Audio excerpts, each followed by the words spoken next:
जय हिंद दोस्तों। तो आज हम यूनिक पब्लिकेशन की जो बीएसएससी इंटर लेवल की प्रैक्टिस सेट आई है उसमें आज हम प्रैक्टिस सेट 1 को इस वीडियो में कंप्लीट करेंगे। तो ये वीडियो जो है आपके लिए बहुत हेल्पफुल होगी, तो आप इस वीडियो को पूरी कंप्लीट देखें। तो पहला प्रश्न है, भौतिक प्रक्रम से चट्टानों का टूटना कौन सा प्रभाव कहलाता है?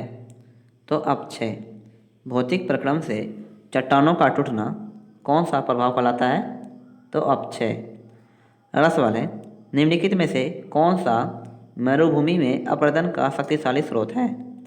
निम्नलिखित में से कौन सा मरुभूमि में अपरदन का शक्तिशाली स्रोत है? तो ऑप्शन सी, हवा। अगला सवाल है, भारत की सूचना प्रौद्योगिकी राजधानी है, भारत की सूचना प्रौद्योगिकी राजधानी है कहाँ? तो ऑप्शन सी, बेंगलुरु में। भारत की सूचना प्रौद्योगिकी राजधानी है बेंगलुरु में। अगला सवाल है, हम्पी के खंडर किस राज्य में है? हम्पी के खंडर किस राज्य में है? तो ऑप्शन बी, कर्नाटक राज्य में। हम्पी के खंडर किस राज्य में है? तो कर्नाटक राज्य में। अगला सवाल है, मालगुडी डेज के लेखक हैं, मालगुडी डेज के लेखक कौन हैं? तो ऑप्शन ए, आर के नारायण। मालगुडी डेज के लेखक कौन है? आर के नारायण। अगला सवाल है, प्रातः काल गाया जाने वाला राग है, प्रातः काल गाया जाने वाला राग कौन सा है? तो ऑप्शन डी, भैरवी। प्रातः काल गाया जाने वाला राग है भैरवी। अगला सवाल है, संभाजी के पश्चात निम्नलिखित में से किसने मराठा राज्य की बागडोर संभाली? संभाजी के पश्चात निम्नलिखित में से किसने मराठा राज्य की बागडोर संभाली थी? तो ऑप्शन ए, राजा राम ने। संभाजी के पश्चात निम्नलिखित में से किसने मराठा राज्य की बागडोर संभाली थी? राजा राम ने। अगला सवाल है, कृष्ण छिद्र अंतरिक्ष में कैसा पिंड है जो किसी भी किरण को अपने में से निकलने नहीं देता? इसका कारण है? तो ऑप्शन सी, अति उच्च घनत्व।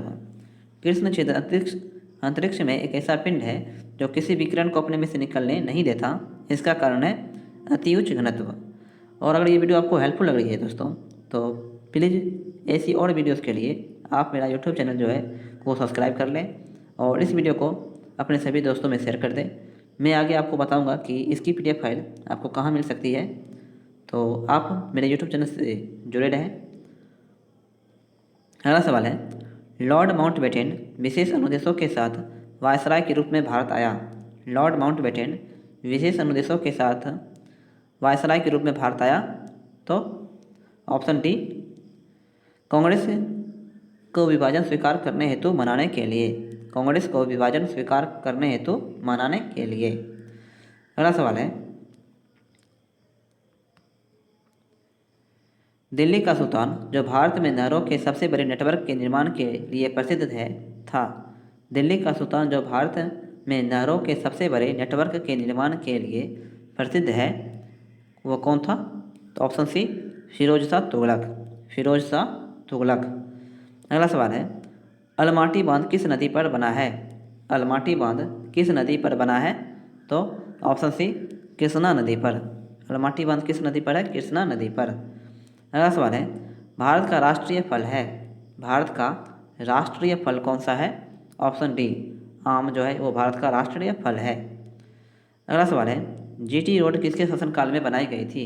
जीटी रोड किसके शासनकाल में बनाई गई थी? तो ऑप्शन सी, शेरशाह सूरी के शासनकाल में। जीटी रोड किसके शासनकाल में बनाई गई थी? शेरशाह सूरी के शासनकाल में।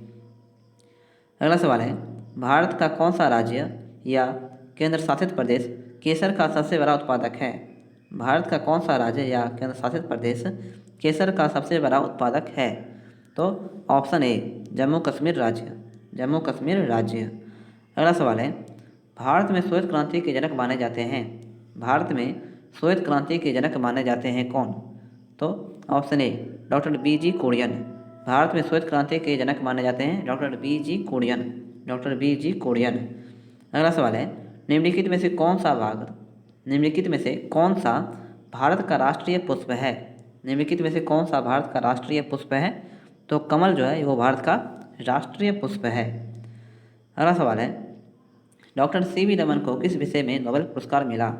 डॉक्टर CV रमन को किस विषय में जो है वो नोबेल पुरस्कार मिला था? तो ऑप्शन सी भौतिकी में। भौतिकी में किस लिए? तो रमन प्रभाव के लिए, रमन प्रभाव के लिए। अगला सवाल है अल्फांसो है, अल्फांसो क्या है? तो ऑप्शन डी आम की एक किस्म है। अल्फांसो क्या है? आम की एक किस्म। अगला सवाल है अंतिम मुगल सम्राट था, अंतिम मुगल सम्राट जो है वो कौन था? तो ऑप्शन डी बहादुर शाह जफर। अंतिम मुगल सम्राट था बहादुर शाह जफर। इसे ही अंग्रेजों ने रंगून निर्वासित कर दिया था 1857 की क्रांति के बाद। अगला सवाल है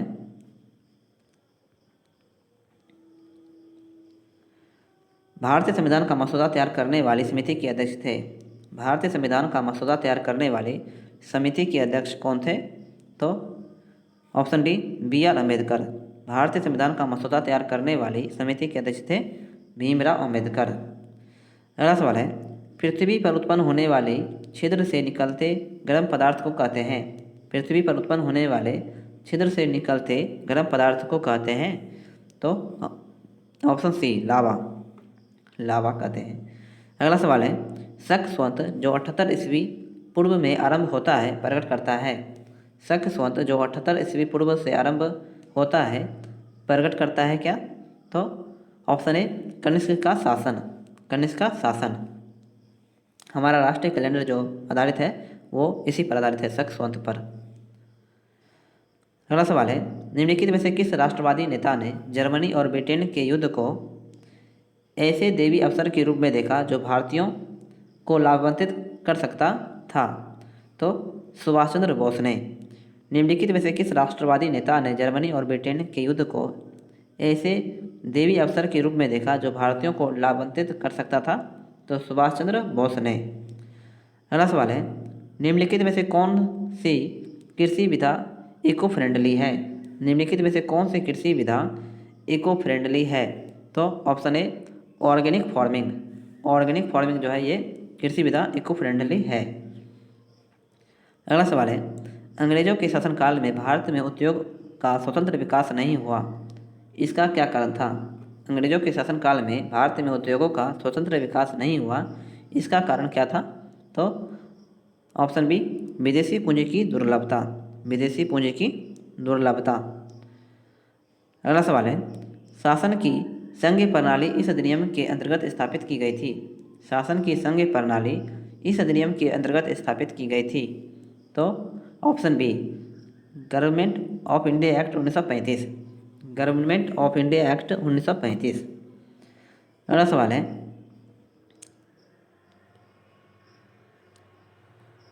नाला इडम काव्य संग्रह में डैश का श्रेय है। नाला इडम काव्य संग्रह में डैश का श्रेय है? तो ऑप्शन बी 12 अलवार का। नलाइरम काव्य संग्रह में डैश का श्रेय है 12 अलवार का। अगला सवाल है इनमें से तमिलनाडु की पहली महिला मुख्यमंत्री कौन थी? इनमें से तमिलनाडु की पहली महिला मुख्यमंत्री जो है वो कौन थी? तो ऑप्शन सी जे जयललिता। जे जयललिता जो है वो तमिलनाडु की पहली महिला मुख्यमंत्री थी। अगला सवाल है संयुक्त राष्ट्र यूनाइटेड नेशन की महासभा की बैठक होती है। संयुक्त राष्ट्र यूनाइटेड नेशन की महासभा की बैठक होती है? तो ऑप्शन बी वर्ष में एक बार होती है, वर्ष में एक बार। अगला सवाल है विश्व विरासत दिवस कब मनाया जाता है? विश्व विरासत दिवस कब मनाया जाता है? तो ऑप्शन डी 18 अप्रैल को। विश्व विरासत दिवस कब मनाया जाता है? 18 अप्रैल को। अगला सवाल है OIC का अर्थ है, OIC का अर्थ जो है क्या है? तो option B organisation of Islamic countries, organisation of Islamic countries. अगला सवाल है भारत में प्रधानमंत्री तब तक अपने पद पर रहता है जब तक उसे प्राप्त है। भारत का प्रधानमंत्री तब तक अपने पद पर रहता है जब तक उसे प्राप्त है? तो ऑप्शन सी लोकसभा का विश्वास, लोकसभा का विश्वास। अगला सवाल है भारत में स्थानीय स्वशासन की स्थापना में निम्नलिखित में से किसने गहरी रुचि ली थी? भारत में स्थानीय स्वशासन की स्थापना में निम्नलिखित में से किसने गहरी रुचि ली थी? तो ऑप्शन बी लॉर्ड रिपन ने, लॉर्ड रिपन ने। और स्थानीय शासन कब हुआ, कब था? 1878 में। अगला सवाल है पीली क्रांति शब्द किसकी बड़ी मात्रा में उत्पादित वस्तु के संदर्भ में प्रयुक्त होता है? पीली क्रांति शब्द किसकी बड़ी मात्रा में उत्पादित वस्तु के संदर्भ में प्रयुक्त होता है? तो ऑप्शन सी, खाद्य तेल। खाद्य तेल। अगला सवाल है, स्वदेश में विकसित किस वस्तु का नाम पृथ्वी है? स्वदेश में विकसित किस वस्तु का नाम पृथ्वी है? तो ऑप्शन बी, मध्यम दूरी बैलिस्टिक मिसाइल का। मध्यम दूरी बैलिस्टिक मिसाइल का। अगला सवाल है, तमिलनाडु की नगद कमाई वाली मुख्य फसल कौन सी है? तमिलनाडु की नगद कमाई वाली मुख्य फसल जो है वो कौन सी है? तो ऑप्शन सी, मूंगफली। मूंगफली। अगला सवाल है, निम्नलिखित में से कौन सी कंपनी निजी क्षेत्र की है? निम्नलिखित में से कौन सी कंपनी जो है वो निजी क्षेत्र की है? तो ऑप्शन डी, आइडिया जो है ये एक निजी क्षेत्र की कंपनी है, जबकि BSNL, MTNL और NTPC जो है ये सार्वजनिक क्षेत्र की कंपनियां हैं। अगला सवाल है, बाढ़ सुपर थर्मल पावर परियोजना निम्नलिखित में से किस राज्य में है? बाढ़ सुपर थर्मल पावर परियोजना निम्नलिखित में से किस राज्य में है? तो ऑप्शन सी, बिहार में। बिहार राज्य में। अगला सवाल है, 1 किलोमीटर में कितने मिलीमीटर होते हैं? 1 किलोमीटर में कितने मिलीलीटर होते हैं? तो option C, 10 lakh millilitre. 1 kilometre में कितने मिलीलीटर होते हैं? तो 10 लाख मिलीलीटर। अगला सवाल है, निम्नलिखित देशों में से कौन सा देश सबसे अधिक घनी जनसंख्या वाला है? निम्नलिखित देशों में से कौन सा देश सबसे अधिक घनी जनसंख्या वाला है? तो ऑप्शन ए, बांग्लादेश। बांग्लादेश। और भारत की जनसंख्या जो है वो अब पहले स्थान पर पहुंच चुकी है, यानी विश्व में सबसे अधिक जनसंख्या किस देश में है? तो वह है भारत देश में, और दूसरे स्थान पर चीन। अगला सवाल है, स्वतंत्र भारत के प्रथम गवर्नर जनरल कौन थे? स्वतंत्र भारत के प्रथम गवर्नर जनरल कौन थे? तो option B, lord Mountbatten. Lord Mountbatten. और पूछेगा कि स्वतंत्र भारत के प्रथम भारतीय गवर्नर जनरल कौन थे? भारतीय, तो सी, राजगोपालाचार्य। सी, राजगोपालाचार्य। अगला सवाल है, ग्लिम्पसेज ऑफ वर्ल्ड हिस्ट्री पुस्तक के लेखक हैं? ग्लिम्पसेज ऑफ वर्ल्ड हिस्ट्री पुस्तक के लेखक हैं? तो ऑप्शन सी, पंडित जवाहरलाल नेहरू। पंडित जवाहरलाल नेहरू। अगला सवाल है, भाभा परमाणु अनुसंधान केंद्र की स्थापना कहाँ की गई है? भाभा परमाणु अनुसंधान केंद्र की स्थापना कहाँ की गई है? तो ऑप्शन बी, ट्राम्बे, महाराष्ट्र में। ट्राम्बे, महाराष्ट्र में। अगला सवाल है, बिहार टाइम्स का नाम बदलकर बिहारी रखा गया था? बिहार टाइम्स का नाम बदलकर बिहारी रखा गया था कब? तो ऑप्शन सी, 1906 ईस्वी में। 1906 ईस्वी में। अगला सवाल है, बिहार के किस जिले में कुछ क्षेत्र की मिट्टी चमकती प्रतीत होती है? बिहार के किस जिले में कुछ क्षेत्र की मिट्टी चमकती प्रतीत होती है? तो ऑप्शन डी, नवादा में। नवादा में। अगला सवाल है, बिहार में 5 से 7 किलोमीटर चौड़ी पट्टी की तराई क्षेत्र विस्तृत है? बिहार में 5 से 7 किलोमीटर चौड़ी पट्टी का तराई क्षेत्र विस्तृत है? तो ऑप्शन ए, पश्चिमी चंपारण, सीतागढ़ी, अररिया और किशनगंज से। बिहार में 5 से 7 किलोमीटर चौड़ी पट्टी का तराई क्षेत्र विस्तृत है पश्चिम चंपारण, सीतामढ़ी, अररिया और किशनगंज में। अगला सवाल है, राज्य की कार्यपालिका शक्ति निहित होती है? राज्य की कार्यपालिका शक्ति निहित होती है किसमें? तो ऑप्शन ए, राज्यपाल में। राज्य की कार्यपालिका शक्ति निहित होती है राज्यपाल में। अगला सवाल है, राज्य प्रशासन का वैधानिक प्रधान होता है? राज्य प्रशासन का वैधानिक प्रधान होता है कौन? तो ऑप्शन बी, राज्यपाल। राज्यपाल। अगला सवाल है, राज्य के राज्यपाल की नियुक्ति कौन करता है? राज्य की राज्यपाल की नियुक्ति जो है वो कौन करता है? तो ऑप्शन ए, राष्ट्रपति। राष्ट्रपति। अगला सवाल है, किसने संवैधानिक उपचार के अधिकार को भारतीय संविधान का मर्म और आत्मा माना था? किसने संवैधानिक उपचार के अधिकार को भारतीय संविधान का मर्म और आत्मा माना था? तो ऑप्शन सी, भीमराव अम्बेडकर ने। भीमराव अम्बेडकर ने। अब हम इस मॉडल प्रैक्टिस सेट में जो सामान्य विज्ञान के प्रश्न पूछे गए हैं अब हम उन्हें देखेंगे। और उससे पहले दोस्तों, अगर अभी तक आपने मेरे YouTube चैनल को सब्सक्राइब नहीं किया है तो प्लीज़ मेरे यूट्यूब चैनल को सब्सक्राइब कर दें और इस वीडियो को अपने सभी दोस्तों में शेयर करें। इसकी PDF फाइल आपको मेरे टेलीग्राम चैनल पर मिल जाएगी। टेलीग्राम चैनल का जो लिंक है वो वीडियो के डिस्क्रिप्शन में दिया हुआ है।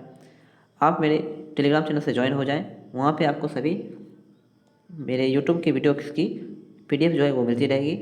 तो पहला सवाल है सामान्य विज्ञान का, नींबू खट्टा किस कारण से होता है?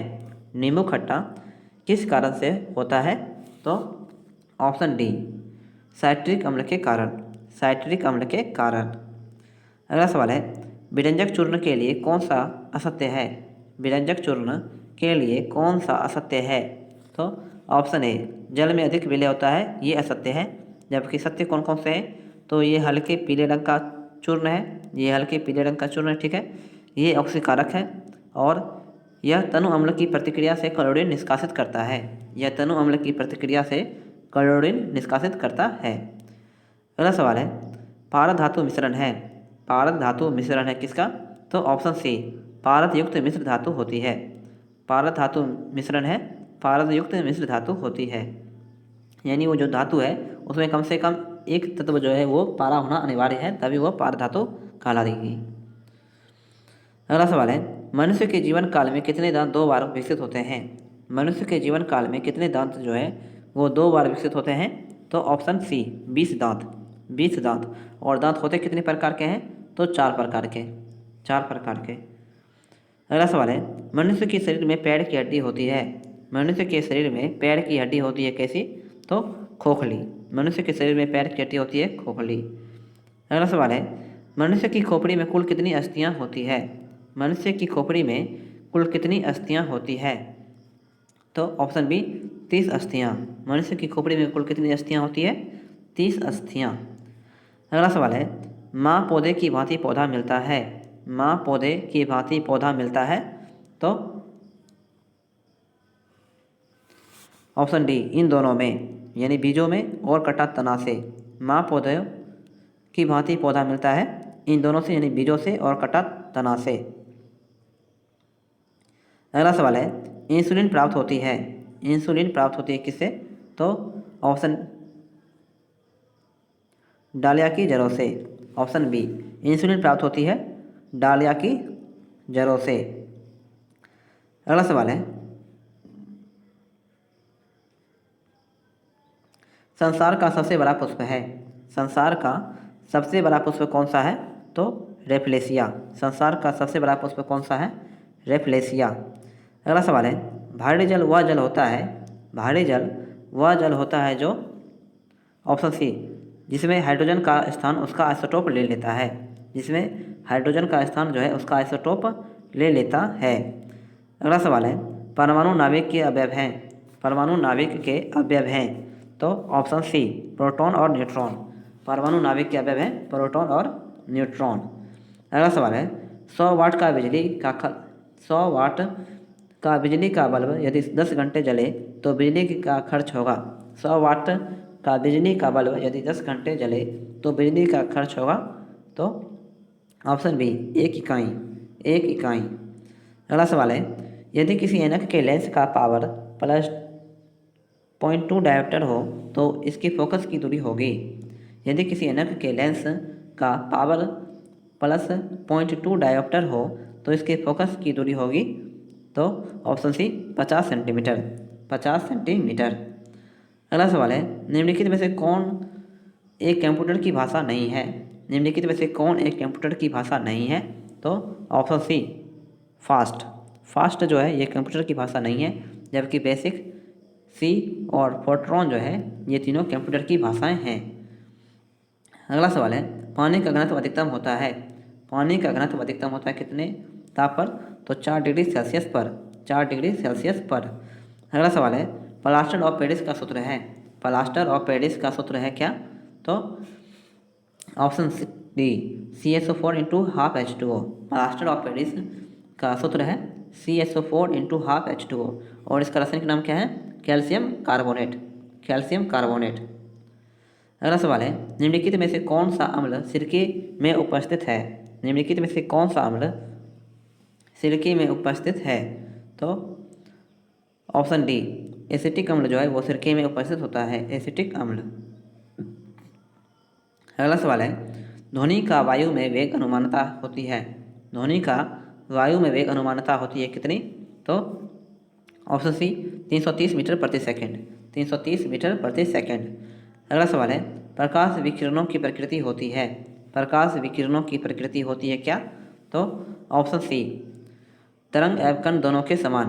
प्रकाश विकिरणों की प्रकृति होती है तरंग एवं कण दोनों के समान। अगला सवाल है, शुष्क बर्फ है, शुष्क बर्फ है तो ऑप्शन बी ठोस कार्बन डाइऑक्साइड, शुष्क बर्फ है ठोस कार्बन डाइऑक्साइड। तो आज की वीडियो दोस्तों यहीं पे समाप्त करते हैं, और इसकी कंप्लीट पीडीएफ के लिए आप हमारा यूट्यूब चैनल सब्सक्राइब कर लें, और इसकी पीडीएफ फाइल जो है आपको मेरे टेलीग्राम चैनल पर मिल जाएगी, तो आप मेरा टेलीग्राम चैनल ज्वाइन कर लें। और अगर ये वीडियो आपको हेल्पफुल लगी हो तो इस वीडियो को अपने सभी दोस्तों में शेयर करें ताकि उनकी भी हेल्प हो सके। तो मिलते हैं अगली वीडियो में, तब तक के लिए जय हिंद, जय भारत।